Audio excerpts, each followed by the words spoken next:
ito ay rated SPG. Striktong patnubay at gabay ng magulang ang kailangan. Narinig nga ni Princess ang pinag-uusapan nga ni Lailani at ang kanyang ama na si Dado, na narinig nga niyang sinabi ni Lailani na hindi raw niya anak itong si Princess. Kaya laking gulat nga ng dalaga nang nangyari nga ito. Kaya naman nang dahil dito ay hindi na alam nga ni Dado ang kanyang gagawin dahil baka iiwan na nga siya ng kanyang anak na si Princess. Kaya nang dahil dito ay hindi mapigilan ni Lailani ang totoo na sabihin dito sa dalaga na hindi nga siya anak ni Dado.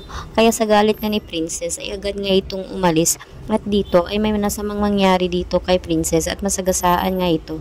Kaya naman isusugod nga itong sa ospital dahil sa matindi ng tinamo dito sa dalaga. Kaya naman ay nangangailangan nga sila ng dugo upang ilagay nga dito kay Princess dahil marami nga nawala sa kanyang dugo at kailangan nga itong operahan. At anila, mahirap daw hanapin ang dugo ni Princess dahil A positive ito. Kaya naman ang dahil dito ay wala nang choice nga ito nga si Dado at si Lailani. Kung hindi ay kontakin nga ang totoong ina nga ni Princess na si Charlene. At dito ipinaliwanag ni Lailani na ang tunay nga na ina nga ni Princess ay ito nga si Lailani, ay ito nga si Charlene.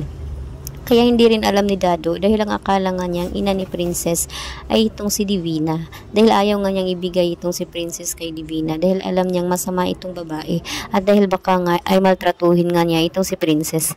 Subalit ngayon ay nalaman nga nila na si Charlene nga ang ina nito ni Princess ay kabado na ay komportable na nga itong si Dado dahil alam niyang isang mabuting tao si Charlene at handa na siyang ibalik ito sa tunay niyang ina.